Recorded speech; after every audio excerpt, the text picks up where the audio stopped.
ஓட்டம் குறைவாக இருந்தாலும் பார்த்தீங்கன்னா உடம்பு வந்து ரொம்ப அசதியாக இருக்கும்.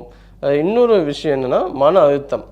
நிறைய பேருக்கு இன்றைக்கி மன அழுத்தத்தால் முதுகு வலி வர வாய்ப்புகள் அதிகமாகவே இருக்கும். அப்போ மன அழுத்தம் இல்லாமல் பார்த்துக்கணும். அதுக்கு தேவையான ஆசனங்கள், முத்திரைகள் இதெல்லாம் செஞ்சோம்னா கண்டிப்பாக அந்த கழுத்து வலி கண்டிப்பாக வரத்தை அவாய்ட் பண்ண முடியும்.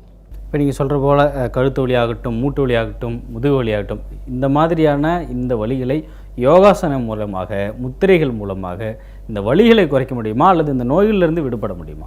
கண்டிப்பாக ஆசனங்கள், முத்திரைகள் வந்து ரொம்ப சப்போர்ட்டிவாக வேலை செய்யும். ஆனால் எல்லாமே தான் நம்ம பண்ணணும். கரெக்டான உணவு எடுத்துக்கணும், சரியான உடல் பயிற்சிகள் எடுத்துக்கணும். எல்லாத்தையும் எடுத்து கம்பைன் பண்ணும்போது ரொம்ப சீக்கிரமாகவே அதுலேருந்து வெளியே வர முடியும். இப்போ யோகாவில் பார்த்தீங்கன்னா சேதுபந்தாசனம், புஜங்காசனம், பத்மாசனம் இந்த மாதிரி ஆசனங்களில் யோகா ஆசிரியரோட மேற்பார்வையில் அதை பார்க்கணும். ஏன்னா என்னதான் வந்து புத்தகத்தை பார்த்து நம்ம வந்து